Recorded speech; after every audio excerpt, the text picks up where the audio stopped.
Alô, meus amados irmãos, estou aqui por trás das câmeras, no nosso estúdio aqui nos Estados Unidos, e estou dando só um ok aqui visível, cara a cara, porque nós vamos dar a aula diretamente nos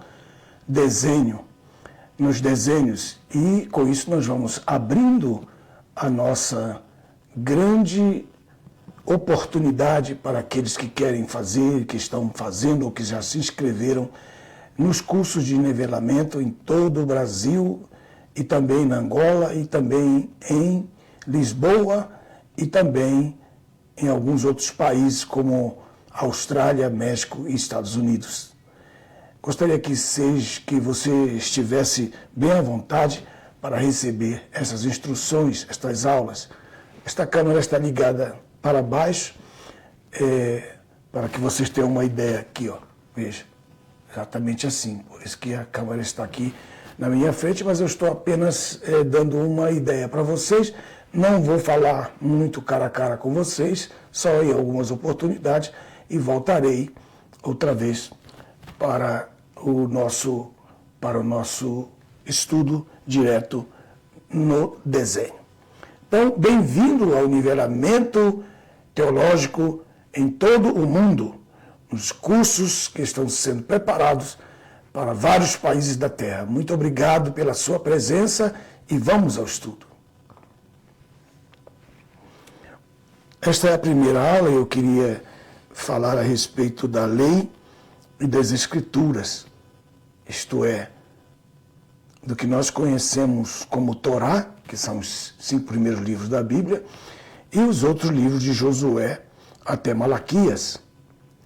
Quando Jesus disse, examinai as Escrituras, está juntando tanto a Torá como a Taná, a lei como as Escrituras de modo geral, que se dividem em livros históricos, livros poéticos, livros proféticos maiores e livros proféticos menores. Os livros proféticos menores são 12, a partir do livro de Oséias até o livro de Malaquias.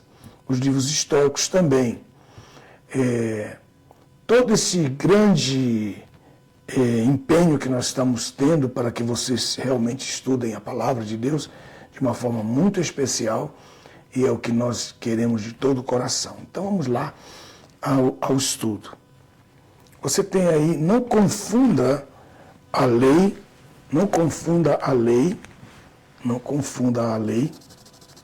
com as Escrituras. A lei tem divisões. Nós temos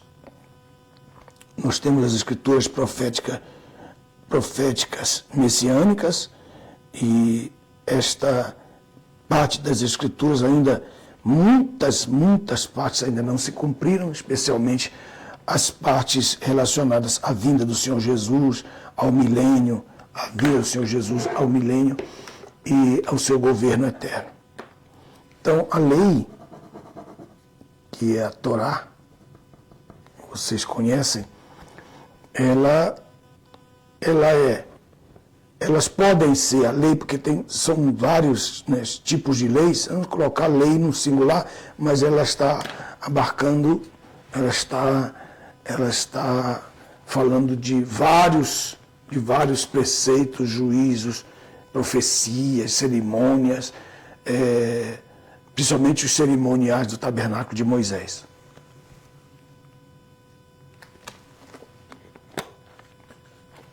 Quem estuda a teologia bíblica tem que saber isso de ponto. Tem que saber isso de cor, de memória. Você que está nesse nivelamento deve relembrar isso, ou deve perceber e deve se apoderar desse conhecimento. Então nós temos lei moral, nós temos lei moral. Deixa eu pegar uma outra caneta. Essa caneta. Estava com a caneta certa para isso. Está aqui a caneta. Isso nós temos a lei moral, que são os 10 mandamentos. A lei moral, que são os 10 mandamentos.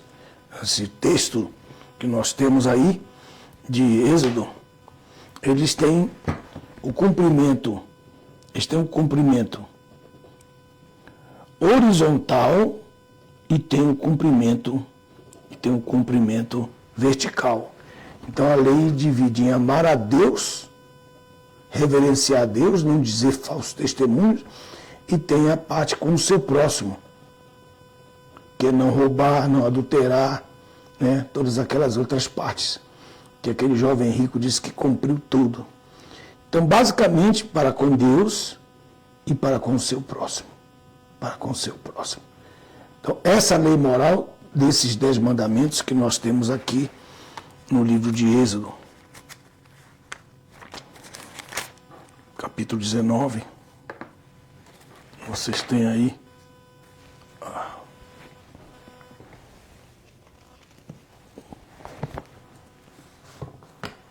Esta é a... Capítulo 19, você tem aí a lei moral. Ela começa exatamente no capítulo 20. Capítulo 20, que é um parágrafo, e termina no verso 17. Então é Êxodo, capítulo 20. Êxodo, capítulo 20, verso 12 ao 17.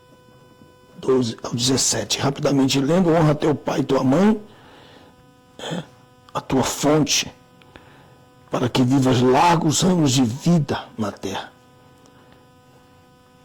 Não matarás, não cometerás adultério contra o próximo, que é próximo, não furtarás, não apresentarás falso testemunho contra o próximo, não cobiçarás a casa do próximo, não cobiçarás a mulher do teu próximo, nem teu servo, nem a tua serva, nem o seu boi, nem o seu jumento, nada que pertence ao seu próximo. Então ele vai colocando ali. A outra parte, você pode observar que é do próximo, essa parte do próximo. Aí ele coloca aqui,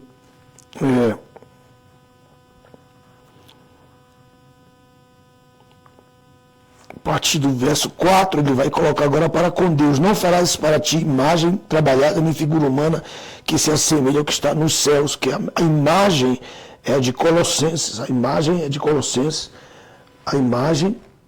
se ele coloca aqui para com Deus, né? Para com Deus, a imagem foi a que Deus fez em Colossenses 1:17, que ele é o primogênito da criação. E eles fizeram uma imagem, figura assemelhada ao que eles viveram no Egito, ou de bezerro de ouro. Depois ele diz: não te prostrará diante delas, que ainda é é o mesmo contexto. Aí ele diz: não pronunciarás o nome de Deus, de Jeová, teu Deus, em vão.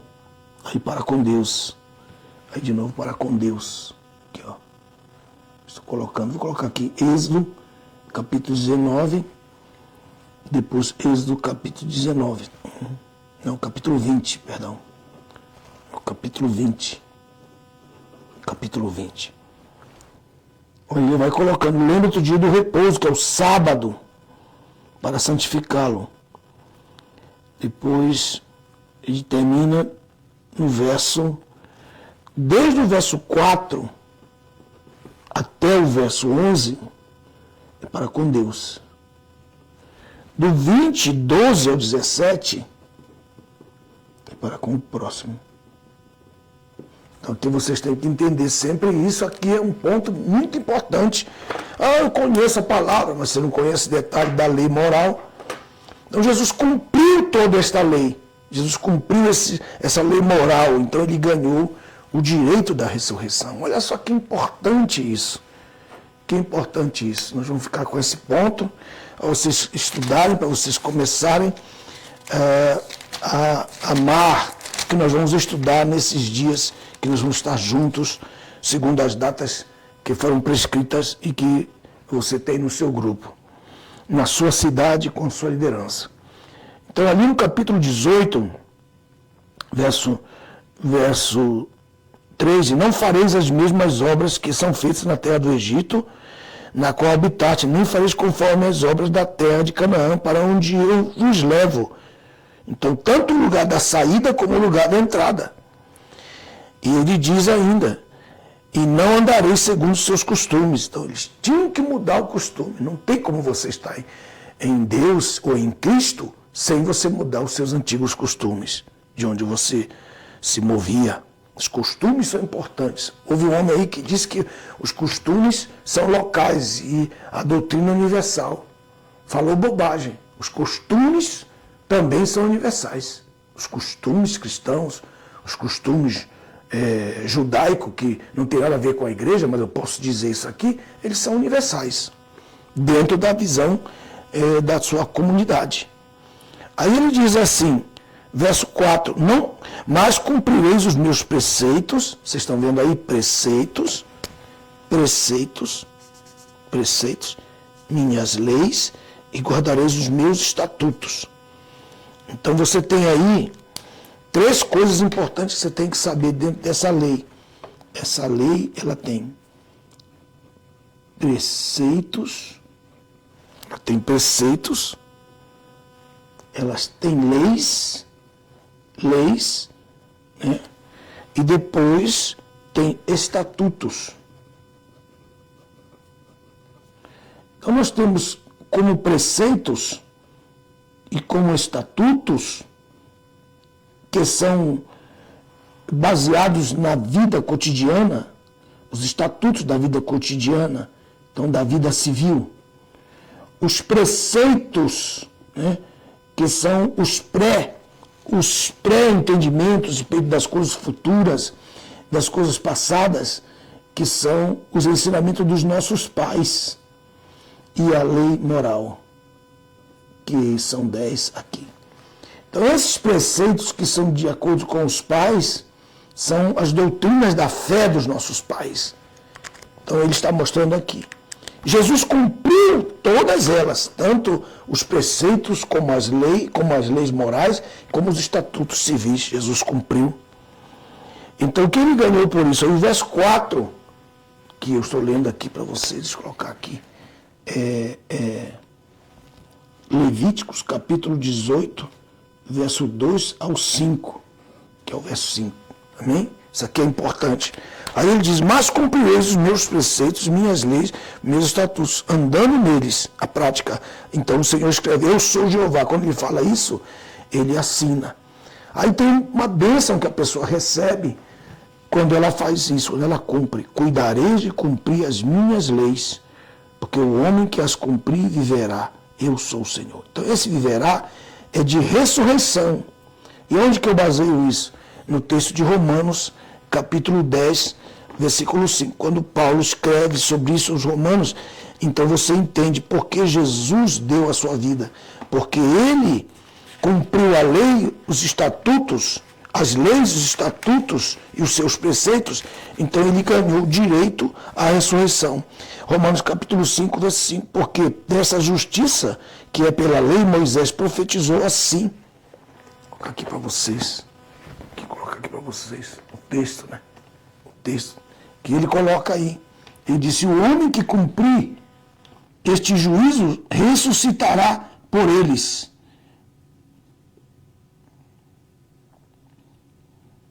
E ele fala da ressurreição.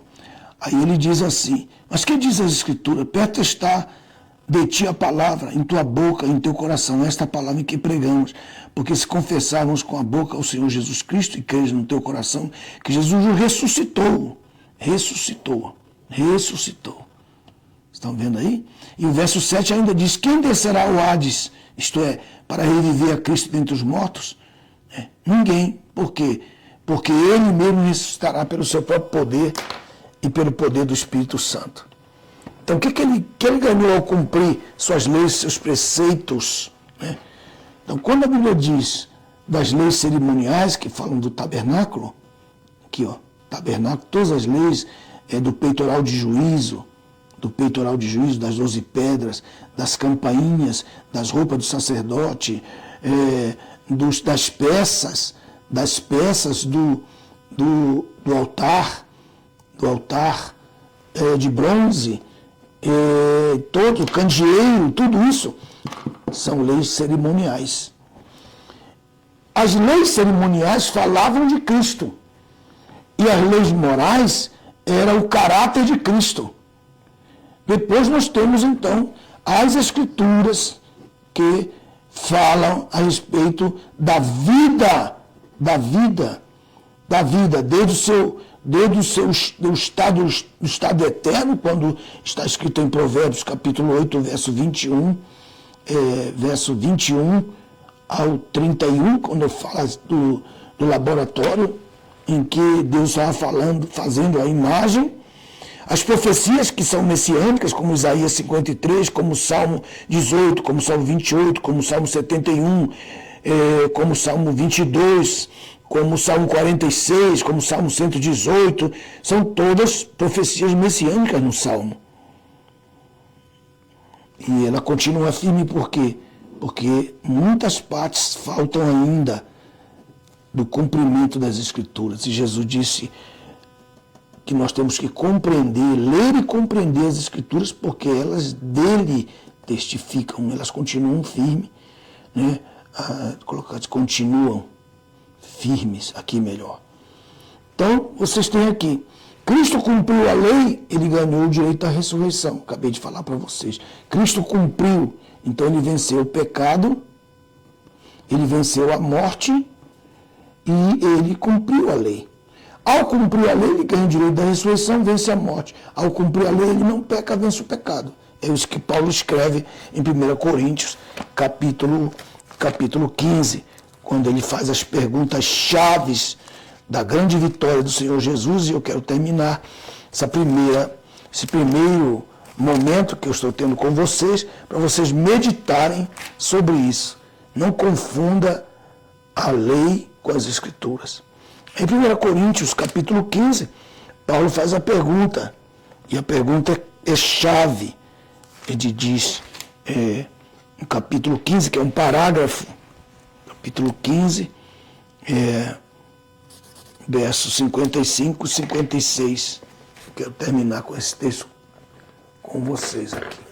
Que ele coloca dizendo: onde está a morte, o teu aguilhão? Onde está o Hades? Que na sua Bíblia está errado, sepultura, conserte. Onde está o Hades, a tua vitória? O aguilhão da morte é o pecado. E como Jesus não pecou, ele vence o pecado. E quando ele cumpre a lei, ele vence a morte. Por quê? Porque ele ganha o direito de ressuscitar. Aí ele pergunta: onde está a morte, teu aguilhão? Depois ele coloca, onde está o Hades, a tua vitória? Por quê? Porque Jesus só poderia ficar preso lá no Hades se ele tivesse pecado. E como ele não pecou, o Hades não tem esse poder. Ele não tem esse poder contra ele. Muito importante esta primeira classe. Muito importante. Então, resumindo, qual é o segredo de Jesus dizer: eu tenho poder para investir a minha vida e tenho poder para tomá-la? Jesus coloca ali. Quero falar aqui para vocês. Qual é o segredo de Jesus ter? Qual é o segredo de Jesus ter dito isso? Porque como ele cumpriu a lei, ele ganhou o direito da ressurreição. Então ele disse: eu vou aproveitar a minha vida e entregá-la em favor dos homens. Então, antes dele morrer, ele dá a ceia, o pão e o vinho, que representa o sangue e a sua carne, para os seus discípulos, para que quando Jesus morresse, eles morressem com Cristo. Para que quando Jesus ressuscitasse, eles ressuscitassem com Jesus. Porque ele ganhou esse poder, ele ganhou esse direito.